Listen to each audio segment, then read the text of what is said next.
Selamat pagi pemirsa, tahun baru, harapan baru. Ungkapan yang sangat relevan dengan situasi bangsa Indonesia saat ini. Saat bangsa Indonesia telah memiliki pemimpin dan wakil-wakil rakyatnya yang baru. Bukan tanpa alasan, bangsa ini tengah menghadapi tantangan yang tidak mudah. Dari ketidakpastian global, peperangan, serta berbagai hal lain yang akibatnya turut dirasakan di dalam negeri. Ujung-ujungnya rakyatlah yang merasakan dampaknya langsung. Hingga 2024 jumlah kelas menengah trennya terus menurun. Gelombang PHK semakin menggerus kelas menengah yang disebut-sebut akan membangkitkan pertumbuhan ekonomi di tanah air. Inilah editorial Media Indonesia edisi Rabu 1 Januari 2025 dengan tema Tahun Baru, Harapan Baru. Bersama saya Iqbal Himawan.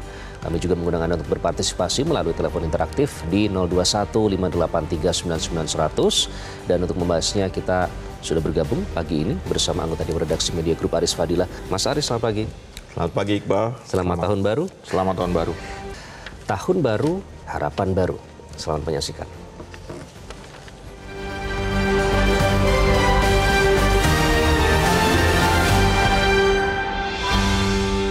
Tahun baru, harapan baru.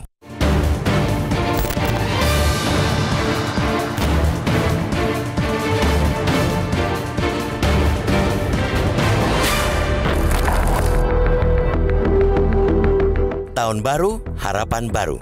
Selain karena momentum pergantian tahun, ungkapan itu juga sangat relevan dengan situasi bangsa Indonesia saat ini. Kita baru saja melewati panas dan legitnya tahun politik dengan pelaksanaan pemilihan presiden dan wakil presiden, pemilihan wakil rakyat, serta pemilihan kepala daerah secara serentak di 545 wilayah. Pemimpin-pemimpin baru telah terpilih. Pemerintahan Presiden Prabowo Subianto dan Wakil Presiden Gibran Rakabuming Raka sudah melangkah bersama Kabinet Merah Putih.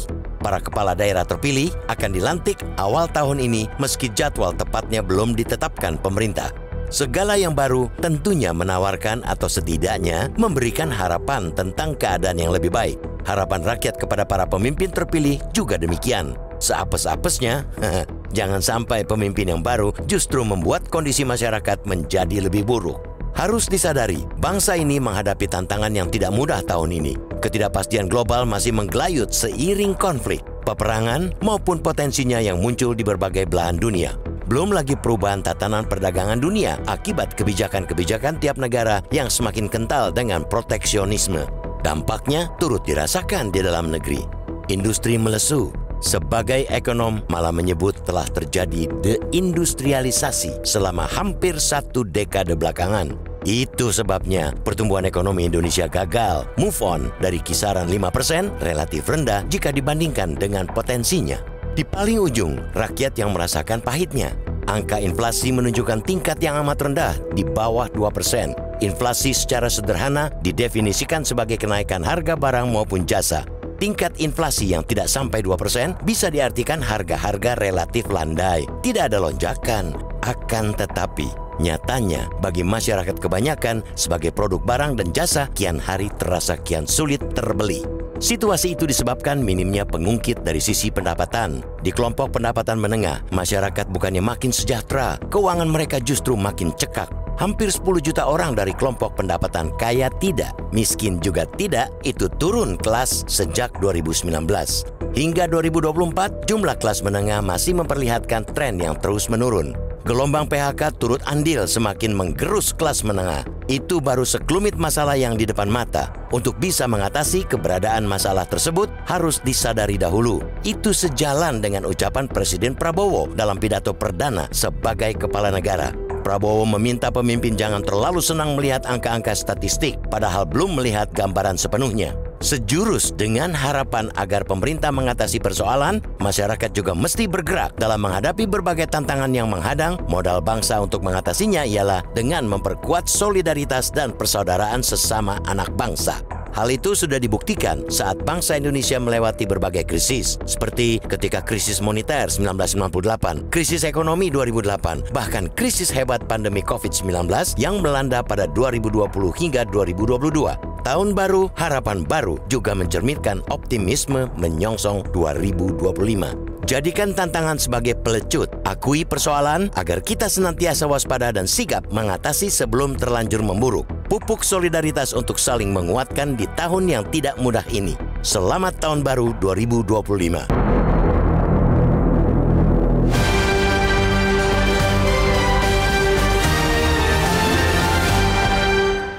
Tahun baru, harapan baru. Itulah topik utama kita dalam editorial media Indonesia kali ini. Nanti kami undang Anda untuk berpartisipasi melalui sambungan telepon, namun kami harus jeda terlebih dahulu. Tetaplah bersama kami.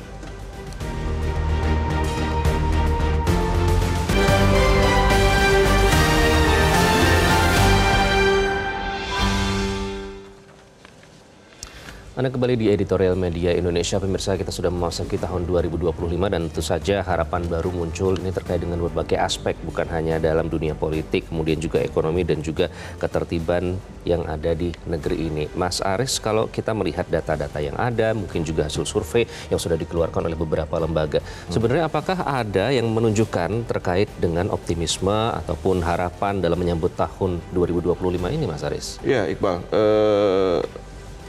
Saya menemukan sebuah survei dari Ipsos ya. Ipsos ini lembaga survei dari Prancis ya. Merilis laporan berjudul Prediction 2025 Report. Dan Indonesia ternyata menempati posisi teratas sebagai negara yang paling optimis menyongsong tahun 2025. Jadi berdasarkan Ipsos ini melakukan survei terhadap 33 negara dan 90% responden di Indonesia yakin bahwa tahun depan, ya artinya tahun ini, tahun 2020 akan lebih baik dibandingkan tahun 2024. Survei ini dilakukan 25 Oktober hingga 8 November 2024. Jadi ada optimisme itu, dan itu berdasarkan survei yang dilakukan oleh lembaga internasional. Nah, kalau kita lihat, survei tersebut melibatkan 23.731 orang dari 33 negara yang masing-masing berusia 18 tahun. 18 tahun. Itu artinya pesertanya bisa membandingkan dengan kondisi di negara mereka ya? Betul. Ipsos menyimpulkan bahwa hasil survei hanya 71% dari 23.730 responden optimis tahun 2020 lebih baik daripada 2024. Nah, kita lihat misalnya, apa sih faktor-faktor yang pendukung optimisme di Indonesia? Faktor kunci, sebagian besar orang Indonesia yakin akan perbaikan kesehatan fisik 90%, mental 92%, serta prospek positif terkait teknologi dan ekonomi khususnya. 74% warga Indonesia percaya bahwa kecerdasan buatan akan menciptakan lapangan kerja baru di tanah air. Harapan ini sejalan dengan sentimen positif terhadap inovasi teknologi ekonomi yang berkembang pesat. Nah, kita kan harus kita lihat seperti apa pemerintahan baru. Kan optimisme itu ketika kita lihat soal ekonomi. Ipsos ini lebih banyak ke indikator-indikatornya ekonomi kan, soal bagaimana kecerdasan buatan, soal teknologi ekonomi yang berkembang pesat.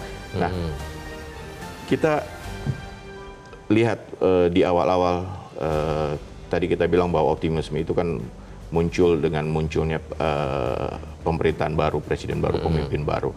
Kita lihat presiden dengan apa astacitanya. Punya beberapa target, punya beberapa apa istilahnya ya, indikator untuk apa istilahnya, untuk capaian-capaian yang harus blueprint lah ya, bagaimana dia akan bekerja untuk mencapai setidaknya pertumbuhan ekonomi targetnya 8%. Memang itu sangat optimis, tapi kita lihat indikator sebelumnya 5,1 ya. Terus tahun ini diperkirakan 5,2. Dan itu kan sejalan dengan beberapa prediksi dari lembaga ekonomi dunia yang Indonesia adalah salah satu negara yang diperkirakan ekonominya akan tumbuh walaupun sedikit tumbuhnya 5,2%. Dan itu kan sejalan dengan APBN. Nah, kita lihat astacita bahwa pemerintah punya blueprint, punya apa yang dilakukan, roadmap-nya untuk mencapai itu. Kan kita sebagai masyarakat, kita sebagai media, kita bukan awasi ya, apa namanya, kita kawal seperti apa jalannya. Menurut saya pemerintah cukup terbuka untuk melihat bahwa ini loh kondisinya ini loh yang akan kami lakukan, dan tugas kita, tugas masyarakat, tugas media, kita lihat seperti apa jalannya. seperti apa upaya untuk mencapai itu, ya kan? Presiden sudah menyatakan soal korupsi, dia menyatakan bahwa pemerintahnya, jajarannya dilarang korupsi harus dihukum berat segala macam. Terus soal bagaimana efisiensi, soal bagaimana penghematan, soal bagaimana penggunaan anggaran sudah diingatkan. Kan kita tinggal awasi bagaimana dibawanya, bagaimana setiap aparatur negara, setiap kementerian, setiap lembaga kita awasi seperti apa jalannya. Sesuai nggak dengan apa yang disampaikan oleh Presiden, gitu kan. Tadi kita sebutkan bahwa setiap pemimpin baru pasti punya cita-cita untuk membuat rakyatnya lebih baik, setidaknya tidak lebih buruk dari pemimpin sebelumnya, kan gitu. Kita awasi itu, gitu.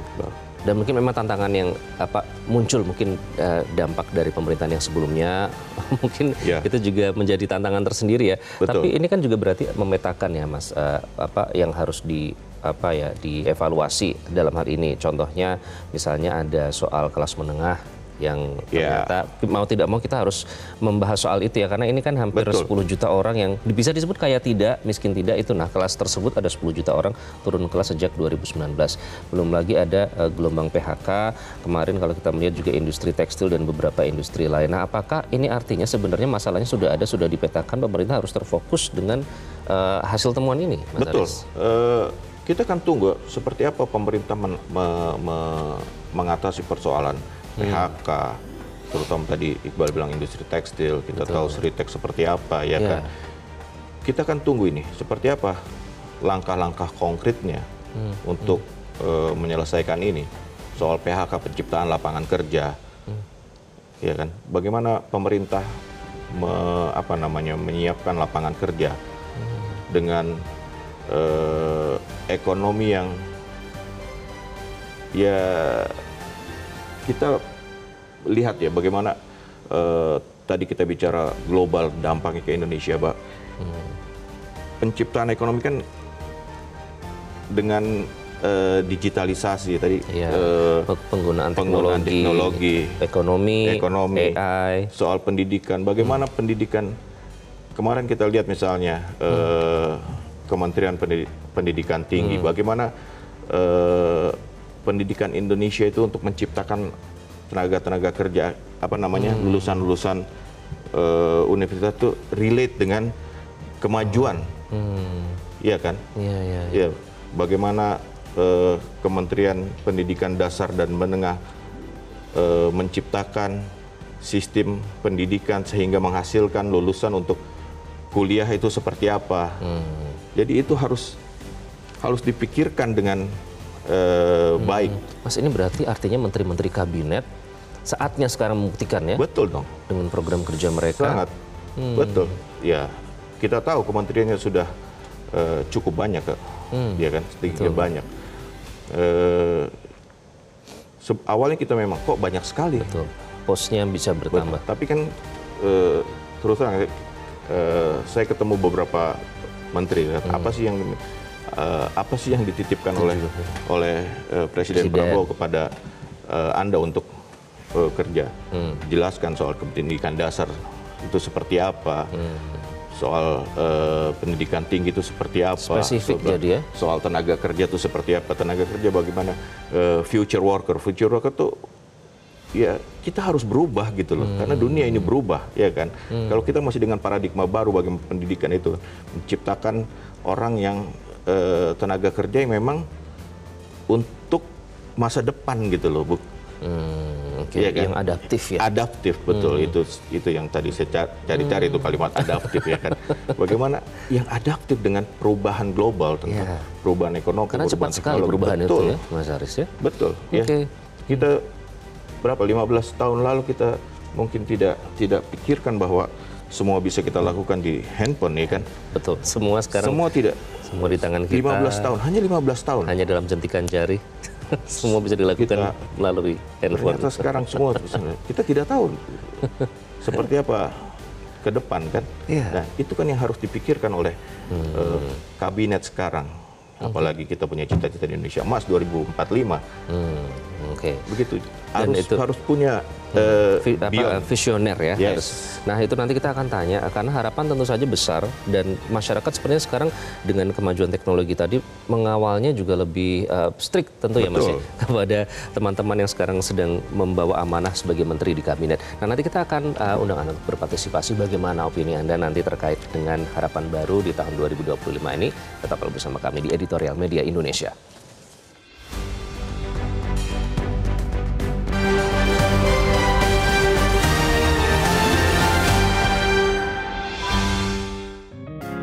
Media Indonesia mengajak Anda untuk mengakses fitur premium e-paper. Dengan sajian konten berbasis intelektual dan meneguhkan kebangsaan, Media Indonesia tampil dengan lebih dinamis melalui e-paper Media Indonesia yang dapat Anda akses kapan saja, di mana saja. Caranya mudah, download aplikasi Media Indonesia di Android atau ketik link e-paper.mediaindonesia.com atau bisa scan QR Code pada layar kaca Anda. Klik tab e-paper di bagian samping layar tablet Anda, daftarkan data diri, serta pilih paket berlangganan e-paper Media Indonesia sesuai dengan kebutuhan Anda. Nikmati juga bonus spesial tambahan 4 halaman rubrik fokus setiap hari. Semua bisa Anda dapatkan hanya di e-paper Media Indonesia. Untuk informasi lebih lanjut, hubungi customer service di nomor 0811 1201 2018 atau kunjungi media sosial @Media Indonesia. Media Indonesia, referensi bangsa. Anda kembali di Editorial Media Indonesia, referensi bangsa. Dan pemirsa, kita membahas terkait dengan topik tahun baru, harapan baru 2025. Hari ini sudah kita awali. Nah, tentu sejumlah optimisme dan juga harapan muncul dari berbagai aspek. Kita akan undang Anda untuk berpartisipasi, memberikan opini Anda bagaimana harapan Anda pada tahun 2025 ini. Yang pertama kita akan sapa Pak Ramadan di Merangin, Jambi. Pak Ramadan, selamat pagi. Selamat pagi, Pak Iqbal. Pak Arif, Assalamualaikum warahmatullahi wabarakatuh. Waalaikumsalam. Tahun baru, harapan baru. Kalau mohon izin Pak Arif, kalau bisa ditambah sedikit. Tahun baru, harapan baru, tetap seperti lama. Apa maksudnya itu? Begini Pak Iqbal, catatan saya ini ada 10 undang-undang perampasan aset terbengkalai. Pertamina belum maksimal, di Malaysia harga pertama 6.800, di Indonesia 13.000. Kota haji dijual, pendidikan semeraut, UKT mahal, hukum lemah, korupsi 300 triliun, sama dengan 50 tahun APBD Jambi, hukumannya 6,5 tahun. 5 tahun terakhir ini korupsi 500 T. PHK luar biasa, penyelundup tekstil merajalela. HGU semeraut, kekurangan spesialis 42%, PPDS tidak sampai ada bunuh diri. Jadi 10 ini kalau tidak terselesaikan, tentu harapan kami tidak ada harapan baru. Harapan lama, DPR mari bersuara. Ketua-ketua partai, ayolah lihat negara ini sebaik-baiknya dengan hati nurani. Apakah negara ini baik-baik saja? Sebanyak ini masalah kita. Kok dibiarkan? Kemana ketua-ketua partai kita? Kemana MPR kita? Belum cukup 40 tahun bisa nyalon wakil presiden. Luar biasa. Malaysia saja yang kecil, hidupnya bisa nyaman. Thailand bisa kaya. Malaysia bisa kaya, Singapura bisa kaya. Tolonglah bapak-bapak yang memegang pucuk pimpinan, lihatlah masyarakat di bawah HGU yang semeraut ratusan ribu hektar, Pak. Banyak sudah kami catat diambil oleh poinnya. Perusahaan. Jadi Terima itu kasih Pak Iqbal. Terima kasih Pak. Ini relevan Mas Aris. Tadi kita baru saja bilang masyarakat tuh terus mengawal ya, bahkan sampai tadi spesifik sekali poin-poinnya. Ini juga tentu tugas bagi pemerintah untuk menjawab tantangan masyarakat tersebut. Selanjutnya ada Pak John Veto di Batam, Kepulauan Riau. Pak John, selamat pagi. Selamat pagi Mas Iqbal, Mas Haris, salam sehat selalu ya. Salam sehat. Ya. Silakan Pak John. Tema yang dibedah oleh Editorial pagi hari ini memang saya ini datar-datar aja sebenarnya. Tahun baru, harapan baru.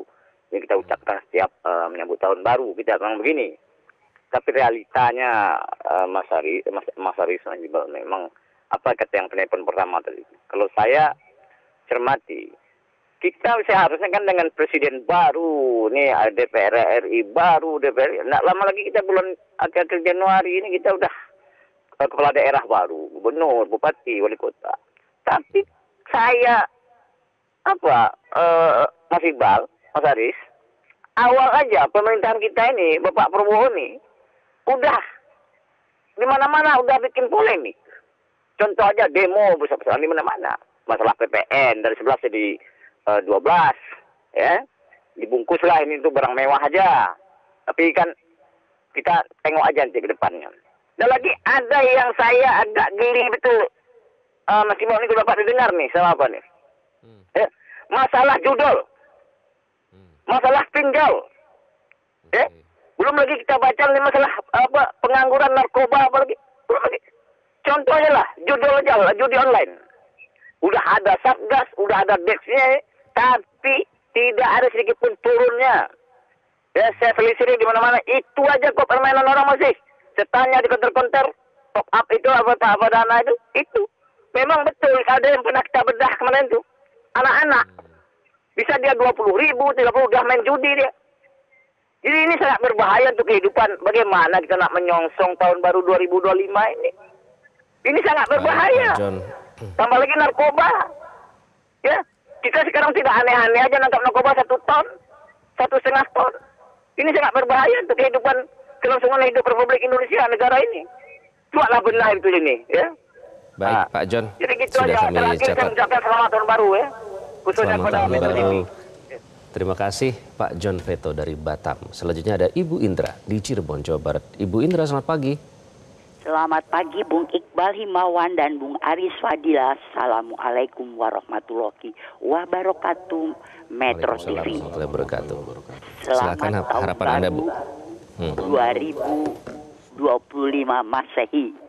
Ya, tahun baru, harapan baru. Tahun kemarin 2024 kita sudah mengadakan pesta demokrasi.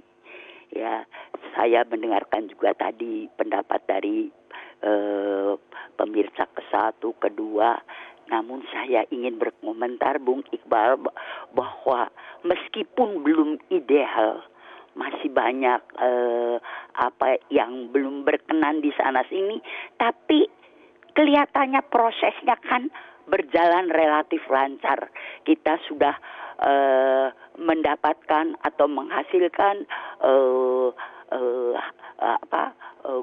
gubernur, bupati, DPR, dan sebelumnya presiden dan wakil presiden yang kita nantikan implementasi janji-janji politik ya waktu tahun 2024. Memang masyarakat sendiri masih was-was mengenai penegakan hukum yang masih kelihatannya diintervensi oleh penguasa yang kita bahas dalam hari-hari kemarin.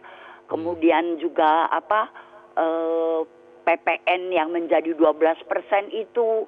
Nah, belum yang di luar negeri masih berkecamuk perang Timur Tengah, Israel, Palestina, Ukraina dan sebagainya. Kemudian juga persaingan ekonomi antara Amerika Serikat dan Cina, dan kita alhamdulillah tahun kemarin pemerintahan Bapak Jokowi kita sudah menunjukkan bahwa kita bangsa yang besar yang bisa ikut andil dalam mengatasi persoalan-persoalan dunia ini. Ini harapan kita dan semoga program makanan bergizi, perumahan, swasembada pangan, lapangan kerja bisa yang pasti harus tepat sasaran. Ini harapan dari masyarakat. Oke. Tepat Terima kasih, Bu sasaran. Indra. Terima kasih. Itu Bu Indra dari Cirebon, Jawa Barat. Selanjutnya ada Pak Agus di Malang, Jawa Timur. Pak Agus, selamat pagi. Selamat pagi, Metro TV. Assalamualaikum warahmatullahi wabarakatuh. Waalaikumsalam warahmatullahi wabarakatuh. Silakan Pak Agus, harapan Anda di tahun 2025. Oke, itu temanya bagus sekali, tahun baru, harapan baru. Kalau boleh ditambah, tahun baru, harapan baru, atau aib baru bagi bangsa Indonesia. Yang pertama, kita melihat bahwa susunan kabinet yang ditunjuk oleh Presiden terpilih, bahwa Bapak Presiden Prabowo Subianto, kita melihat bahwa ada semacam penilaian-penilaian terhadap para menteri-menteri yang ditunjuk, dalam tanda petik ada indikasi-indikasi korup. Kemudian yang kedua, bagaimana kita melihat tentang penegakan hukum yang terjadi di Indonesia saat ini. Bagaimana terjadinya hukuman-hukuman para koruptor yang nilainya luar biasa, namun kenyataannya baru kita dapat bahwa koruptor itu sangat-sangat diringankan. Yang ketiga, tentunya masalah PPN 12% ini, apakah betul-betul itu menjadi suatu tujuan utama untuk bisa mensejahterakan rakyat, utamanya kalangan bawah, ataukah sebaliknya. Yang paling terakhir, yang menjadi aib kita, Metro TV, kita kemarin mendengar bahwa organisasi internasional menyangkut korupsi, itu telah memberikan suatu nominasi kepada mantan presiden kita yang ke-7, yaitu Bapak Joko Widodo, ternyata dapat nominasi paling korup di dunia. Ini adalah aib kita, malu bangsa Indonesia.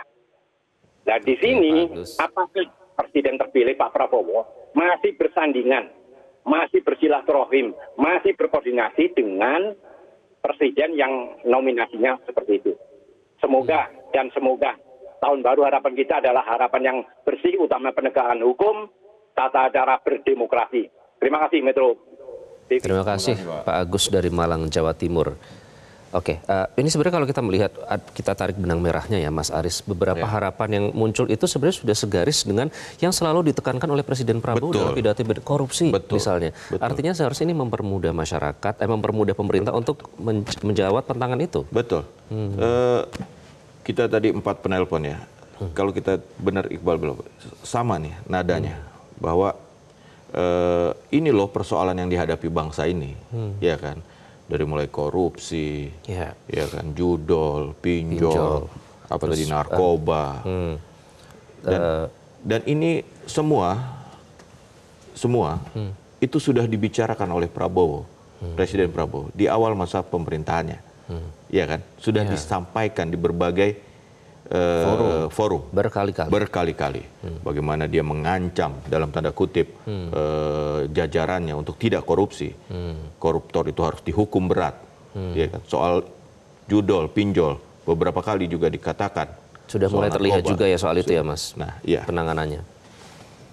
Kan kita tinggal kawal nih, seperti apa implementasinya, seperti apa jajaran di bawahnya menjalankan istilahnya instruksi itu, ya, dan kita ingin lihat bahwa Presiden bersikap tegas, bersikap tanpa pandang bulu, menegakkan hukum terkait korupsi misalnya. Kita tahu korupsi itu adalah hal yang kejahatan luar biasa dan paling merusak, dan itu sudah seperti jangan sampai itu seperti hal biasa di Indonesia ini, korupsi itu dibiarkan. Karena mungkin itu masyarakat yang agak terluka rasa keadilannya. Kasus kemarin terakhir Mas, kerugian yang begitu besar tapi hanya divonis ringan. Mungkin itu yang menjadi kegeraman masyarakat. Itu kan yang dilihat masyarakat sehari-hari. Kalau tidak sesuai dengan instruksi Presiden dengan yang di lapangan begitu. Nah itu kan bahaya kalau ketika instruksi Presiden yang sudah clear soal korupsi, soal segala macam, soal masalah yang dihadapi bangsa ini, cuma masyarakat menerimanya tidak seperti itu kan yang harus kita hindari. Dan itulah yang membuat optimisme menjadi berkurang, padahal bukan itu yang kita harapkan kan. Ketika menghadapi situasi global, situasi ekonomi yang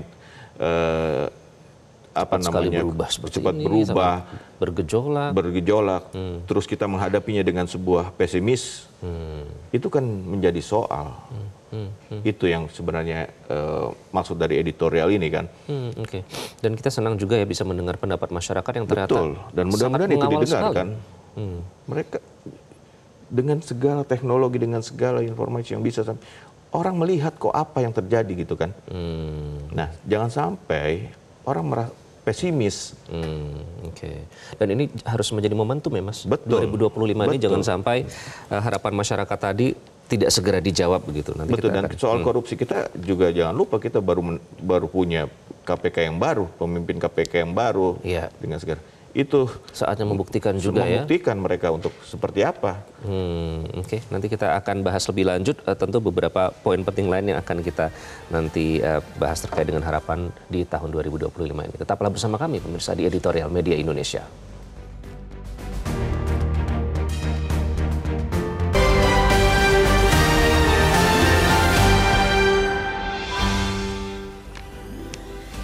Anda kembali di Editorial Media Indonesia. Mas Aris, kita sudah mendengar langsung ya tadi dari pendapat dari warga, bahkan mereka sampai mencatat apa saja PR yang harus segera diselesaikan oleh pemerintah. Nah, artinya ini kan pemerintah seharusnya sudah bisa menangkap aspirasi tersebut. Artinya akan lebih mudah kalau melibatkan masyarakat dalam hal ini?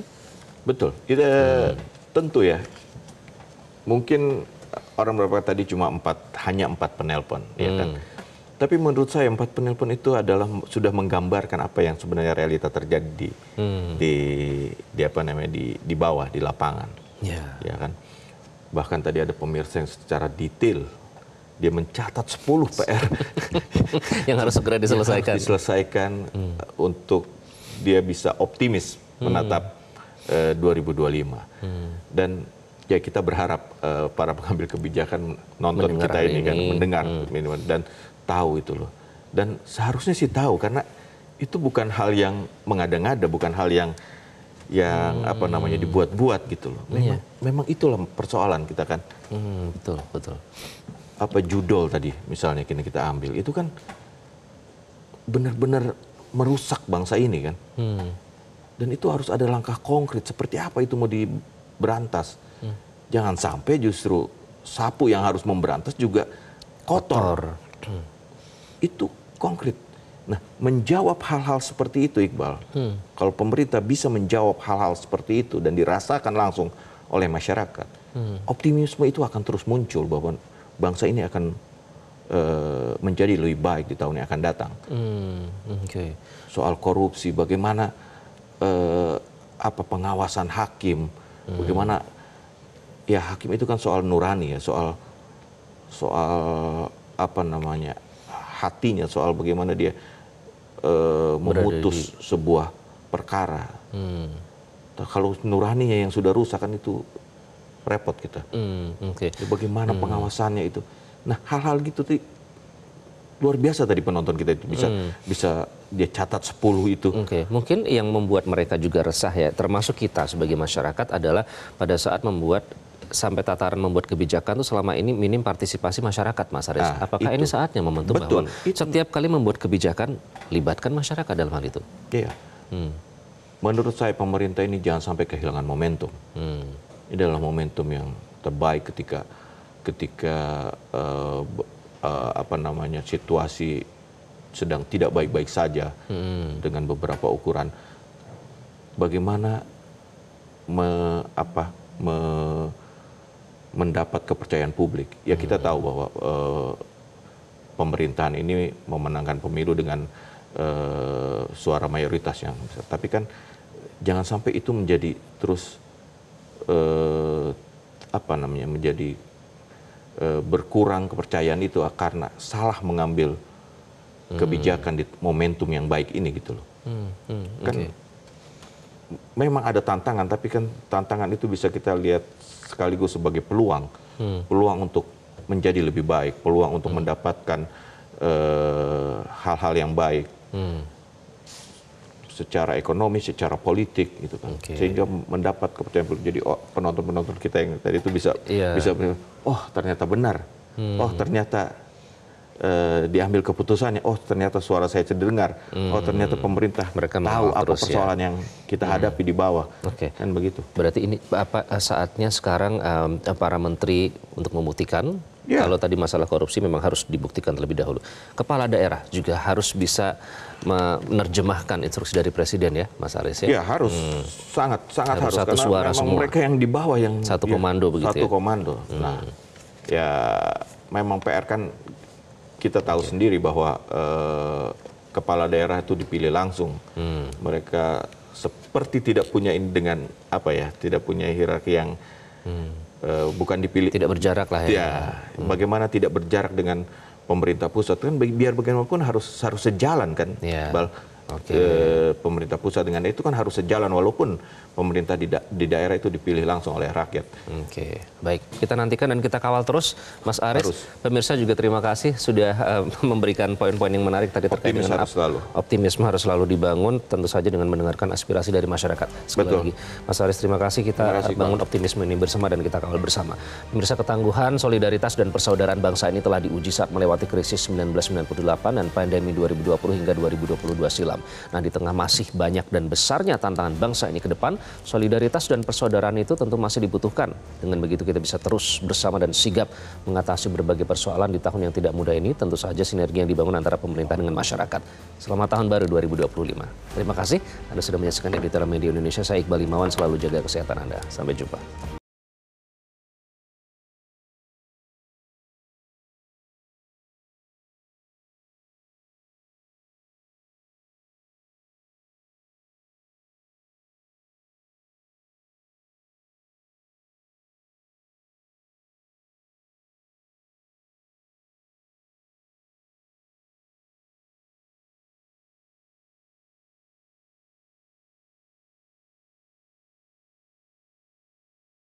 Jelajahi cara baru mendapatkan informasi. Download Metro TV Extend sekarang.